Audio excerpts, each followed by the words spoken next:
প্রতিদিনের ইফতারে একই ধরনের নাস্তা না তৈরি করে আমরা কিন্তু অনেকেই চাই ভিন্ন ভিন্ন কিছু ট্রাই করতে। আজকে আমি একটি ভিডিওতে 6টি ভিন্ন ধরনের নাস্তার রেসিপি আপনাদের মাঝে শেয়ার করছি। আসসালামু আলাইকুম everyone, welcome back to my channel. প্রতিদিনের ইফতারে একই ধরনের ভাজাভুজি খেতে খেতে আমরা বোরিং হয়ে যাই। ইফতারে যারা নতুন কিছু আইটেম তৈরি করতে চাচ্ছেন তারা আমার আজকের এই রেসিপিগুলো ফলো করতে পারেন। একদমই ভিন্ন ধরনের 6টি রেসিপি একই ভিডিওতে শেয়ার করেছি। আলাদা করে আপনাদের ভিডিও খুঁজতে যেতে হবে না, একটি ভিডিওর মধ্যে সকল রেসিপি পেয়ে যাবেন। চলুন তাহলে রেসিপিগুলো দেখে আসি। একদমই ডিফারেন্ট ওয়েতে মাত্র 10 মিনিটে তৈরি করব ক্রিস্পি চিকেন ফ্রাই। এর থেকে মজাদার এবং ক্রিস্পি চিকেন ফ্রাই আর অন্যটি হতেই পারে না। বিসমিল্লাহ। চিকেন ফ্রাই বানানোর জন্য এখানে আমি 2টি চিকেন ব্রেস্ট পিস নিয়েছি। এইবারে চিকেনগুলিকে আমি ছোট ছোট কিউব আকারে কেটে নিচ্ছি। চিকেনের কিউবগুলো ঠিক এরকম হবে, দেখুন, খুব বেশি বড়ও না আবার খুব বেশি ছোটও না। চিকেন পিসগুলোকে খুব ভালোভাবে ওয়াশ করে পানিটা ঝরিয়ে নিয়েছি। এবার এর মধ্যে দিয়ে দিচ্ছি আমি একটি ডিম, সাথে আরও দিয়ে দিচ্ছি 1 টেবিল চামচ মরিচের গুঁড়া, হাফ টিস্পুন জিরার গুঁড়া, 1/4 টিস্পুন দিচ্ছি সাদা গোলমরিচের গুঁড়া। সাদার পরিবর্তে আপনারা কালো গোলমরিচের গুঁড়াটাও দিতে পারবেন। দিয়ে দিচ্ছি হাফ চামচ আদা বাটা, হাফ চামচ রসুন বাটা, আরও দিয়ে দিচ্ছি 1 টেবিল চামচ টমেটো সস, 1 টেবিল চামচ দিচ্ছি সয়া সস, দিয়ে দিচ্ছি হাফ চা চামচ লবণ। লবণটা অবশ্যই বুঝে দিবেন, কারণ সয়া সসেও কিন্তু পর্যাপ্ত পরিমাণে লবণ থাকে, এজন্য লবণটা বুঝে দিতে হবে। 1/4 টিস্পুন দিচ্ছি অরিগ্যানো, 1/4 টিস্পুন হলুদের গুঁড়া এবং সবশেষে দিয়ে দিচ্ছি 1 টেবিল চামচ লেবুর রস। এবারে হাতের সাহায্যে সব মশলা দিয়ে চিকেনটাকে খুব ভালোভাবে ম্যারিনেট করে নিচ্ছি।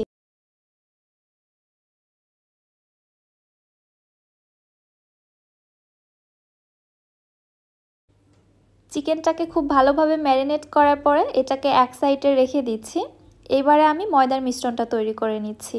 একটি মিক্সিং বোলে নিয়ে নিচ্ছি 1 কাপ ময়দা, 1 চা চামচ দিচ্ছি মরিচের গুঁড়া, হাফ চামচ করে দিয়ে দিচ্ছি আদার গুঁড়া এবং রসুনের গুঁড়া, 1/4 টিস্পুন সাদা গোলমরিচের গুঁড়া এবং 1/4 টিস্পুন অরিগ্যানো, সাথে দিয়ে দিলাম 1 চামচ লবণ এবং সবশেষে দিয়ে দিচ্ছি হাফ কাপ কর্নফ্লাওয়ার। অবশ্যই এখানে কর্নফ্লাওয়ার ব্যবহার করতে হবে, তাহলে চিকেন ফ্রাইটা অনেক বেশি ক্রিস্পি হবে।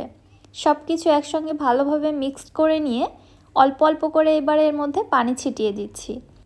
পানিটা একবারে বেশি দেওয়া যাবে না, ঠিক এইভাবে অল্প অল্প করে ছিটিয়ে দিয়ে ময়দার মিশ্রণটাকে মেখে নিতে হবে। মেখে নিতে নিতে দেখতে পারবেন ময়দার মিশ্রণের মধ্যে ঠিক এরকম কিছু ক্রাম্বস তৈরি হয়েছে। যদি বেশি পানি অ্যাড করা হয় তাহলে কিন্তু এই ক্রাম্বসগুলো তৈরি হবে না, এজন্য অল্প অল্প করে পানি ছিটিয়ে দিয়ে ক্রাম্বস তৈরি করে নিতে হবে। এবার এই ক্রাম্বসগুলোকে একটি স্ট্রেনারে চেলে ক্রাম্বসগুলোকে ময়দা থেকে আলাদা করে নিচ্ছি। এর মধ্যে যে এক্সট্রা ময়দাগুলো রয়েছে সেটা চেলে অবশ্যই আলাদা করে নিতে হবে। চেলে নেওয়ার পরে ময়দার ক্রাম্বসগুলোকে অন্য একটি পাত্রের মধ্যে আলাদা করে রেখে দিচ্ছি। আর এদিকে ম্যারিনেট করে রাখা চিকেনগুলোকে মশলার সঙ্গে আরেকবার ভালোভাবে মিশিয়ে মশলার মধ্যে থেকে চিকেনগুলোকে উঠিয়ে আলাদা করে রেখে দিচ্ছি।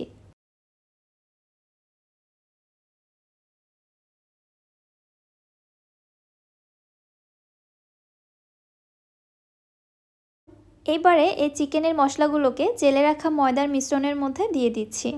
সাথে এর মধ্যে আরও সামান্য একটু পানি দিয়ে একটি ঘন ব্যাটার তৈরি করে নিচ্ছি। আমি আজকে যে প্রসেসে চিকেন ফ্রাইটা তৈরি করছি, এইভাবে আপনারা একবার তৈরি করে দেখতে পারেন। চিকেন ফ্রাইটা খেতে যেমন মজাদার হবে তেমনই হবে ক্রিস্পি। আপনারা তো অন্যভাবে চিকেন ফ্রাই তৈরি করতে ভুলেই যাবেন। আমি ঠিক এরকম একটা ঘন ময়দার ব্যাটার তৈরি করে নিয়েছি, দেখতে পারছেন। এবার তাহলে চিকেনগুলো কোটিং করার পালা। একটি করে চিকেন পিস নিয়ে ফার্স্টে ময়দার এই মিশ্রণের মধ্যে কোট করে নিচ্ছি। এরপরে তৈরি করে রাখা ময়দার ক্রাম্বসের মধ্যে চিকেনটাকে আরও একবার কোটিং করে নিচ্ছি। তাহলেই দেখতে পারবেন খুবই সুন্দর একটা উপর থেকে লেয়ার ক্রিয়েট হয়েছে। কোটিংটা করতে খুব একটা প্রবলেম হয় না, খুবই ইজিলি কিন্তু কোটিংটা হয়ে যায়। কোটিংটা কত বেশি পারফেক্ট হয়েছে আশা করছি আপনারা বুঝতে পারছেন। চলে আসলাম চুলাতে চিকেনগুলোকে ফ্রাই করে নেওয়ার জন্য। চিকেনগুলোকে কোটিং করার পরে অন্য কোথাও রেখে দেওয়া যাবে না, সঙ্গে সঙ্গে তেলের মধ্যে ছেড়ে দিতে হবে। আমরা সরাসরি যখন ময়দার মিশ্রণের মধ্যে চিকেন কোটিং করে তেলে ভাজি, অনেক ময়দার মিশ্রণ তেলের মধ্যে পড়ে গিয়ে ময়দার মিশ্রণ সহ তেলটা পুড়ে একদম পুরো তেলটাই নষ্ট হয়ে যায়, ওইটা দিয়ে আর কোনো কাজই করা যায় না। তবে আপনারা যদি আমার এই পদ্ধতিটি ফলো করে চিকেন ফ্রাই তৈরি করেন, আপনার তেলগুলো কিন্তু ওয়েস্ট হবে না। এই তেলগুলোতে আপনারা পরবর্তীতে যে কোনো ফ্রাই করে নিতে পারবেন। সো খুবই কার্যকরী একটি পদ্ধতি কিন্তু আপনাদের সঙ্গে শেয়ার করলাম। কথা বলতে বলতে এদিকে আমার চিকেনগুলো ফ্রাই করা হয়ে গিয়েছে, প্রায় 8 থেকে 10 মিনিট সময় লেগেছে। এরপর আমি তেল ঝরিয়ে উঠিয়ে নিলাম। দেখতে পাচ্ছেন মাশাআল্লাহ চিকেন ফ্রাইগুলো কত বেশি লোভনীয় হয়েছে। উপরের কোটিংটা এত বেশি পারফেক্ট হয়েছে, দেখেই খাওয়ার লোভ লেগে যাচ্ছে। আর টেস্টের কথা কি বলবো, আপনারা না বানিয়ে খেলে তো বুঝতেই পারবেন না। একটু ভেঙে দেখাচ্ছি, দেখুন ভেতর থেকে চিকেনটা কত বেশি জুসি রয়েছে। আর উপরের লেয়ারটা তো আলহামদুলিল্লাহ খুবই ক্রিস্পি, আপনি মুখে দিলে জাস্ট অন্য জগতে হারিয়ে যাবেন। রেসিপিটি আপনাদের কাছে কেমন লাগলো অবশ্যই আমাকে কমেন্ট করে জানাবেন। রেসিপি ভালো লাগলে যারা আমার ইউটিউব চ্যানেল থেকে ভিডিওটি দেখছেন, চ্যানেলটি সাবস্ক্রাইব করে পাশে থাকা বেল আইকনটিতে ক্লিক করে রাখবেন আমার পরবর্তী ভিডিওর নোটিফিকেশন সবার আগে পাওয়ার জন্য। এবং যারা ফেসবুক পেজ থেকে দেখছেন, পেজটিতে অবশ্যই একটি লাইক অথবা ফলো দিয়ে দিবেন। ধনিয়া পাতার চপ খাওয়া যায় সেটা তো আমরা অনেকেই জানি, তবে এইভাবেও যে ধনিয়া পাতার পাকোড়া তৈরি করা যায় সেটা অনেকেই জানে না। এখানে আমি ফ্রেশ 1 আঁটি ধনিয়া পাতা নিয়েছি। ধনিয়া পাতার স্টিফগুলোকে খুব ভালোভাবে বেছে আমি পানি দিয়ে ধুয়ে ক্লিন করে নিয়েছি। এবারে ধনিয়া পাতাগুলোকে কেটে নিব। বিসমিল্লাহ। ধনিয়া পাতার শেকড়ের অংশটাকে কেটে ফেলে দিচ্ছি, দেন বাকি অংশটাকে এইভাবে আমি কুচি করে কেটে নিচ্ছি। খুব বেশি কুচি করছি না, 1/2 ইঞ্চি পুরুত্বে কেটে নিচ্ছি।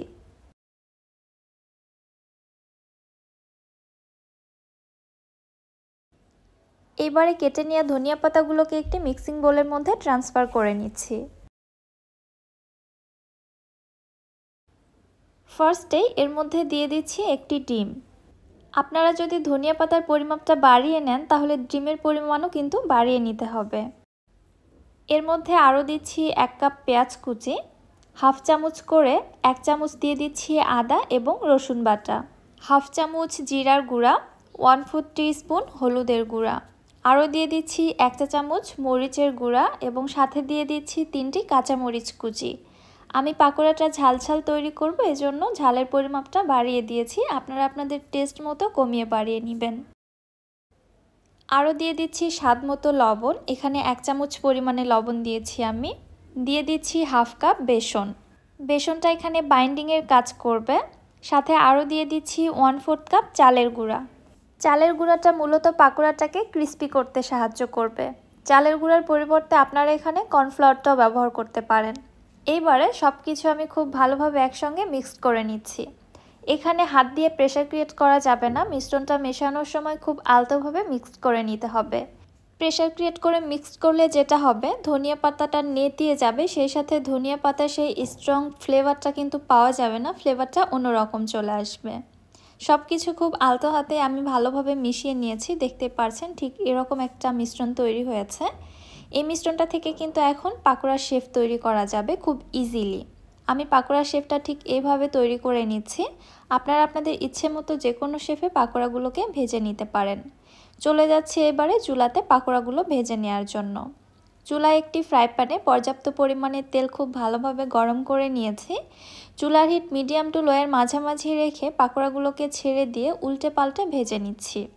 একটু সময় নিয়ে পাকোড়াগুলোকে ভেজে নিব, তাহলে ভেতরটাও যেমন কুকড হবে তেমনি উপরটাও খুবই ক্রিস্পি হবে। খুব দ্রুত কখনোই পাকোড়া ভাজতে যাবেন না, যে কোনো পাকোড়ার ক্ষেত্রেই চুলার হিট মিডিয়াম টু লোয়ের মাঝামাঝি রেখে একটু সময় নিয়ে ভেজে নেবেন। দেখবেন সব ধরনের পাকোড়াই খুবই পারফেক্টলি ভাজা হয়, সেই জন্য পাকোড়াগুলো খেতে মজা লাগে। পাকোড়াটা কত বেশি টেস্টি হবে সেটাও কিন্তু ডিপেন্ড করে আপনার ভেজে নেওয়ার উপর। যে কোনো পাকোড়ায় অথবা চপ চুলার হিট বাড়িয়ে যদি আপনি খুব দ্রুত ভেজে নেন, সেটা কিন্তু খেতে মোটেও টেস্টি লাগে না। আমার এই পাকোড়াগুলো উল্টে পাল্টে ভেজে নেওয়া হয়ে গিয়েছে, দেখতে পাচ্ছেন খুবই সুন্দর একটা কালার চলে আসছে। সেই সাথে পাকোড়াগুলো কিন্তু খুব সুন্দরভাবে ক্রিস্পি হয়ে গেছে। এই পর্যায়ে আমি তেল ঝরিয়ে উঠিয়ে নিচ্ছি।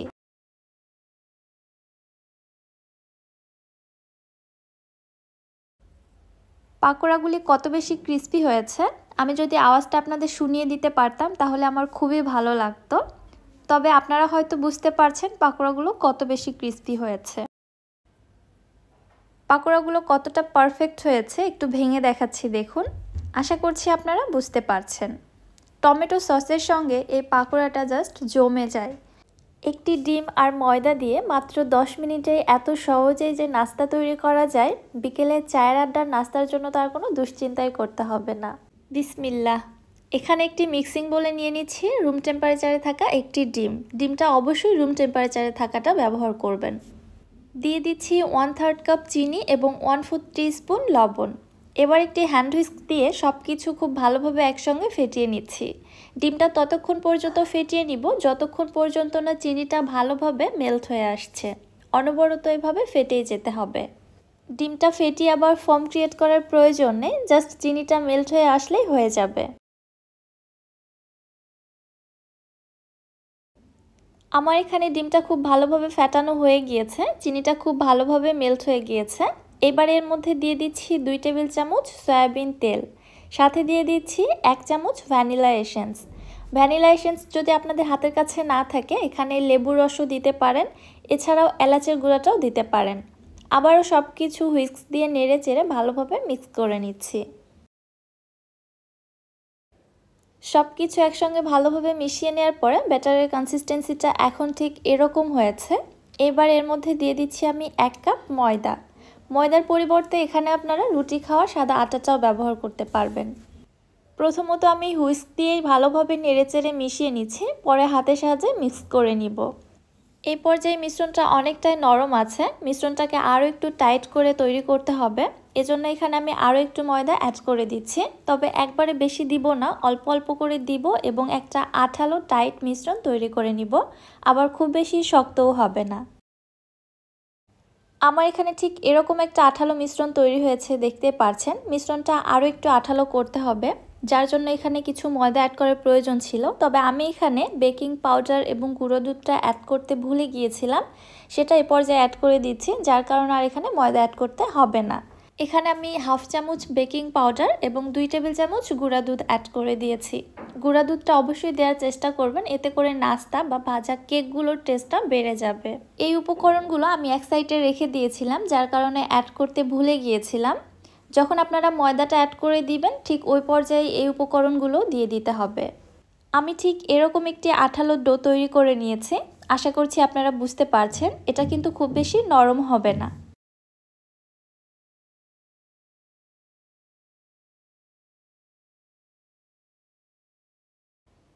এইবারে হাতটা পরিষ্কার করে হাতে সামান্য একটু তেল মেখে নিয়ে নাস্তার শেপগুলো তৈরি করে নিচ্ছি। আপনারা আপনাদের ইচ্ছে মতো যে কোনো শেপে নাস্তাগুলো তৈরি করতে পারেন, চাইলে এরকম গোল বল করেও তৈরি করে নিতে পারেন, তবে আমি একটু ডিজাইন করে নিচ্ছি দেখার সৌন্দর্যের জন্য। ফার্স্টে হাতের তালুতে সামান্য একটু মিশ্রণ নিয়ে এইভাবে গোল বল তৈরি করে নিচ্ছি, দেন দুই সাইড থেকে এরকম একটু সরু মাথা বের করে নিচ্ছি, তাহলে নাস্তাটার শেপটা ঠিক এরকম আসবে। আমি কিভাবে তৈরি করছি আশা করছি আপনাদের বোঝাতে পেরেছি। এবারে চলে যাচ্ছি তাহলে চুলাতে নাস্তাগুলো ভেজে নেওয়ার জন্য। এই নাস্তাগুলো ভেজে নেওয়ার জন্য তেলটা খুব বেশি গরম করা যাবে না, একদম চুলার লো হিটে ভেজে নিতে হবে। নাস্তাগুলি তেলের মধ্যে দেওয়ার পরে দেখুন সঙ্গে সঙ্গে কিন্তু বুদবুদ ক্রিয়েট হচ্ছে না, কিছুক্ষণ পরে বুদবুদ তৈরি হচ্ছে, তাহলে বুঝতেই পারছেন তেলের টেম্পারেচারটা ঠিক কেমন হবে। নাস্তাগুলি যখন ফুলে অনেকটাই বড় হয়ে গিয়েছে এবং এক সাইড থেকে সুন্দর একটা কালার চলে আসছে, ওই মুহূর্তে নাস্তাগুলোকে আমি উল্টিয়ে দিচ্ছি, দেন অপর পাশেও সুন্দর একটা কালার আসা পর্যন্ত ভেজে নিচ্ছি। নাস্তাগুলি ভেজে নিতে কিন্তু খুব একটা বেশি সময় লাগে না, খুব দ্রুতই কালার চলে আসে এবং 5 থেকে 6 মিনিটের মধ্যে নাস্তাগুলো ভেজে নেওয়া হয়ে যায়।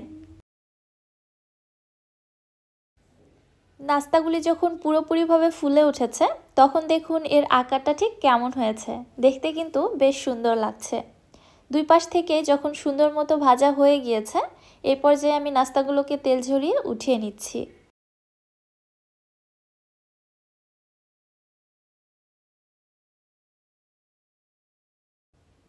অল্প সময়ে অল্প উপকরণে এত মজাদার নাস্তা তৈরি করা যায় সেটা তো আপনারা দেখেই নিলেন। সো বিকেলে চায়ের আড্ডাতে মাত্র 10 মিনিটে আপনারা এই নাস্তাগুলো তৈরি করে নিতে পারবেন, চায়ের আড্ডা জাস্ট জমে যাবে। এছাড়াও বাচ্চারা এই নাস্তাগুলো খেতে কিন্তু ভীষণ পছন্দ করে। এই নাস্তাগুলোর টেস্ট কেকের থেকে কোনো অংশেই কম না।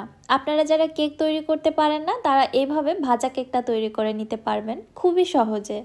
এটা নো ফেল একটি রেসিপি, ফেল হওয়ার কোনোই চান্স নেই। নুডলস রান্না করে খেতে যতটা না মজা তার থেকে দ্বিগুণ মজা এই নুডলসের পাকোড়াটি। আমার তো মনে হয় অধিকাংশ মানুষেরই এই রেসিপিটি অজানা।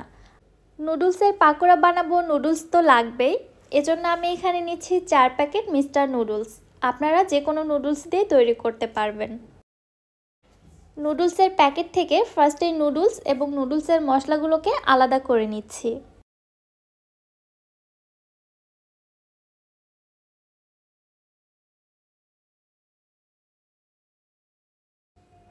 এবারে চলে যাচ্ছি নুডলসের পাকোড়া তৈরির মূল প্রিপারেশনে।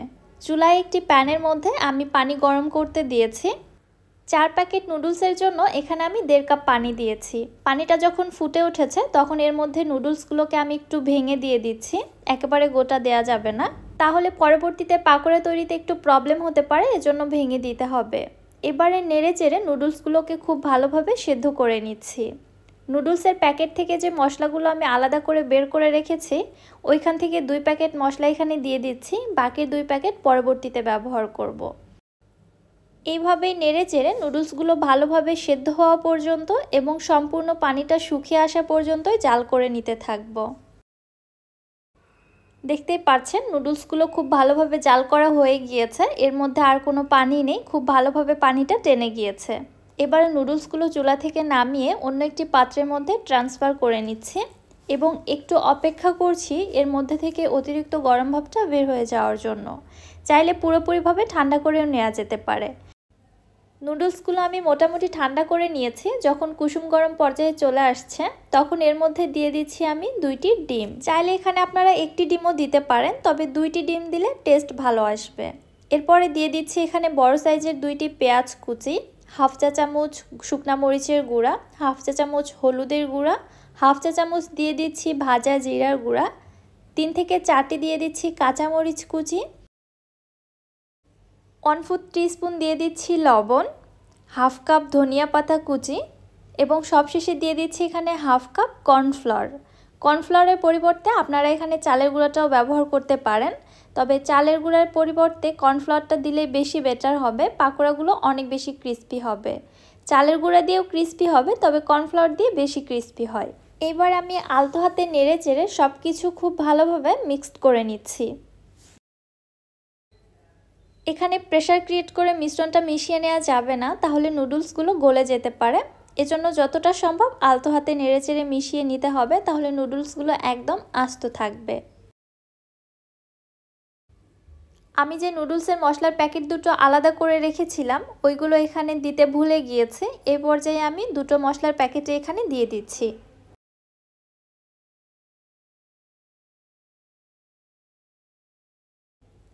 আবারও একটু আলতো হাতে এই মশলাগুলো মিশ্রণের সঙ্গে ভালোভাবে মিশিয়ে নিচ্ছি। সব কিছু যখন খুব ভালোভাবে মেশানো হয়ে গিয়েছে তখন একটু চেক করে দেখবেন পাকোড়া শেপ দেয়া যাচ্ছে কি না। যদি পাকোড়ার শেপ না দেয়া যায় তাহলে প্রয়োজনে এখানে আরও একটু চালের গুঁড়া বা কর্নফ্লাওয়ার অ্যাড করে দিবেন। আমার এখানে সব কিছু ঠিকঠাক আছে, খুবই সহজেই পাকোড়ার শেপগুলো দেয়া যাচ্ছে। চলে যাচ্ছি চুলাতে পাকোড়া ভেজে নেওয়ার জন্য। চুলায় একটি প্যানের মধ্যে আমি বেশ খানিকটা তেল খুব ভালোভাবে গরম করে নিয়েছি মিডিয়াম হিটে। এবারে একে একে পাকোড়ার শেপগুলো তৈরি করে আমি তেলের মধ্যে ছেড়ে দিচ্ছি। তেলটা ঠিক কেমন গরম দেখুন, পাকোড়াগুলো দেওয়ার সঙ্গে সঙ্গে কিন্তু খুব বেশি বুদবুদ ক্রিয়েট হচ্ছে না, খুব ধীরে ধীরে ক্রিয়েট হচ্ছে।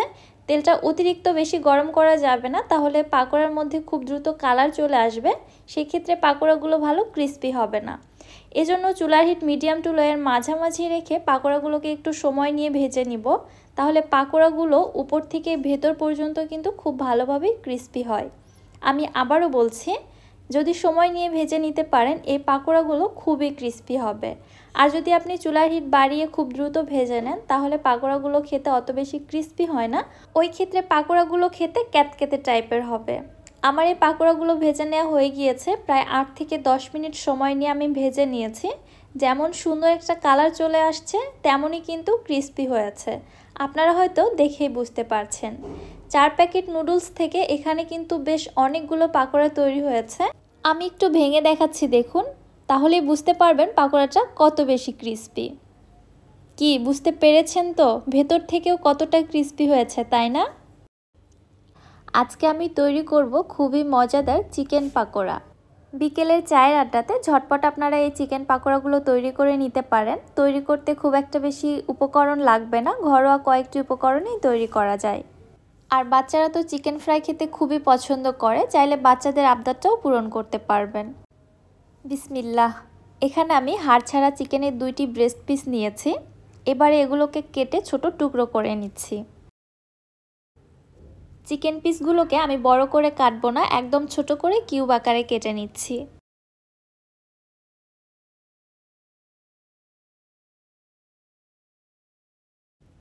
এইবারে চিকেন পিসগুলোকে আমি অন্য একটি মিক্সিং বোলের মধ্যে ট্রান্সফার করে নিচ্ছি।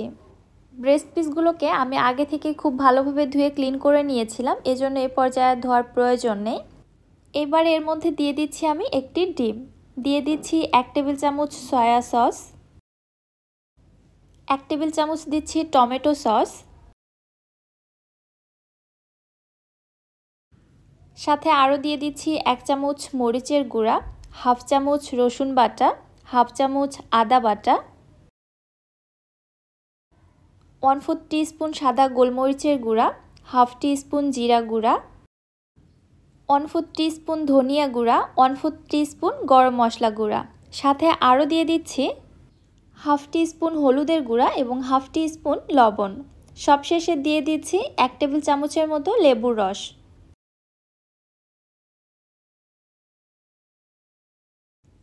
এবার একটি কাঁটা চামচের সাহায্যে মশলার সঙ্গে মাংসগুলোকে খুব ভালোভাবে ম্যারিনেট করে নিচ্ছি।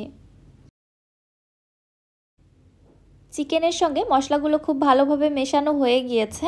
আপনারা চাইলে এই অবস্থায় এই চিকেনগুলোকে রেস্টে রেখে দিতে পারেন 10 থেকে 15 মিনিটের জন্য, তবে আমি ইনস্ট্যান্ট তৈরি করছি।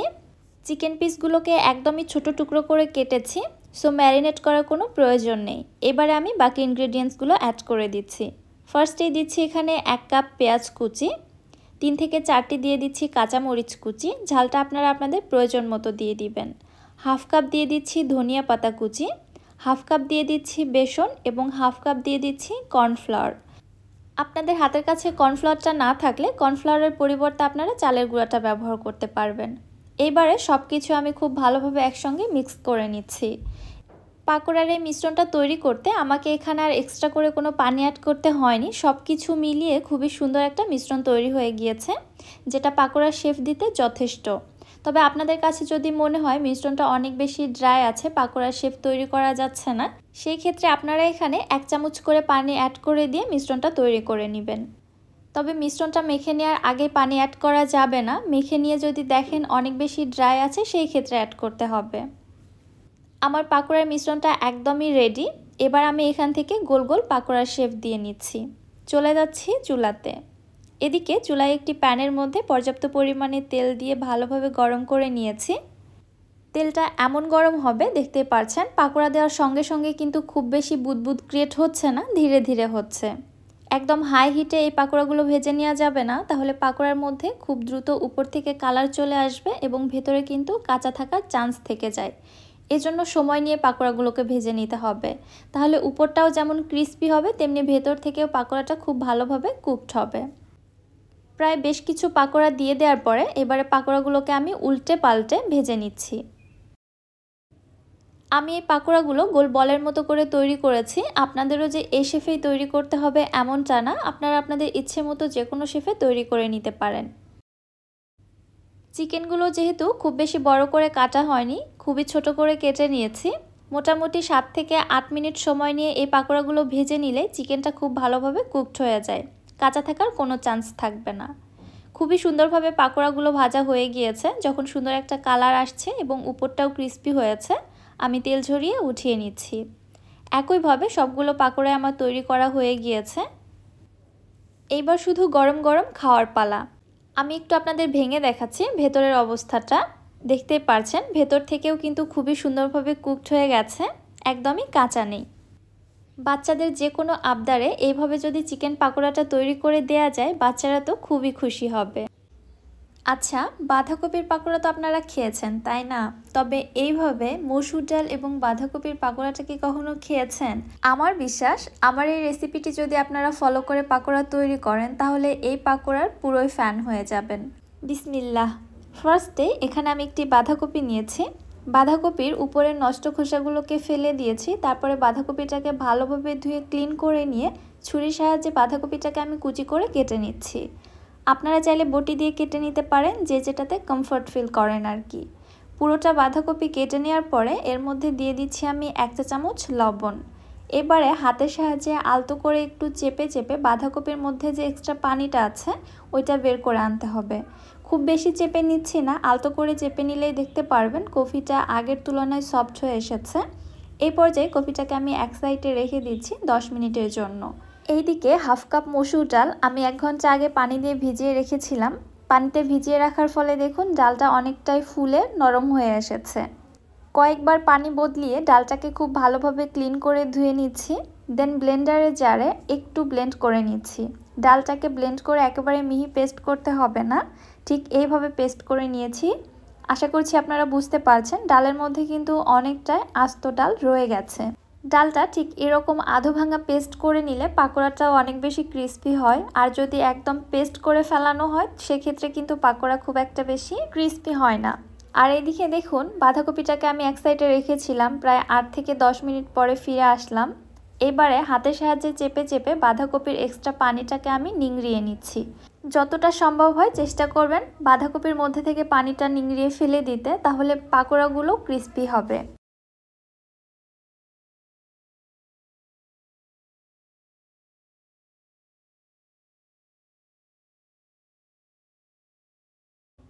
পুরোটা বাঁধাকপির পানিগুলো নিংড়িয়ে নিয়ে অন্য একটি পাত্রের মধ্যে ট্রান্সফার করে নিলাম। এর মধ্যে দিয়ে দিচ্ছি 1 কাপ পেঁয়াজ কুচি, 1 টেবিল চামচ দিচ্ছি মরিচের গুঁড়া, হাফ চা চামচ হলুদের গুঁড়া, 1 চা চামচ দিচ্ছি ভাজা জিরার গুঁড়া, সাথে আরও দিচ্ছি 1 চা চামচ চাট মশলা, 1 চা চামচ লবণ। ঝালের জন্য আরও দিয়ে দিচ্ছি 3টি কাঁচামরিচ কুচি। আপনারা ঝালটা কেমন খেতে পছন্দ করেন ওইটা বুঝে কমিয়ে বাড়িয়ে দিবেন। তবে আমি পাকোড়াটা একটু ঝাল ঝাল করব, এজন্য শুকনা মরিচের গুঁড়াও দিয়েছি, আবার কাঁচামরিচও দিয়ে দিচ্ছি। এবার আগে থেকে যে মসুর ডালটা আমি বেটে রেখেছিলাম ওইটা দিয়ে দিলাম। এটা মূলত বাইন্ডিংয়েরও কাজ করবে, সেই সাথে পাকোড়ার টেস্ট বাড়াবে এবং পাকোড়াটা ক্রিস্পিও হবে। বাইন্ডিংয়ের জন্য আরও দিয়ে দিচ্ছি হাফ কাপ বেসন। বেসনের পরিবর্তে আপনারা কর্নফ্লাওয়ার অথবা ময়দা এছাড়াও চালের গুঁড়াও দিতে পারেন। সবশেষে দিয়ে দিলাম হাফ কাপ ধনিয়া পাতা কুচি।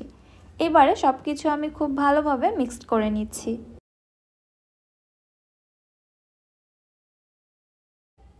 মেশানোর সময় খুব বেশি প্রেশার ক্রিয়েট করে মেশাবেন না, তাহলে দেখা যাবে বাঁধাকপি থেকে আবারও পানি ছাড়তে শুরু করেছে। ওই ক্ষেত্রে মিশ্রণটা কিন্তু পাতলা হবে, আপনারা পাকোড়ার শেপ দিতে পারবেন না।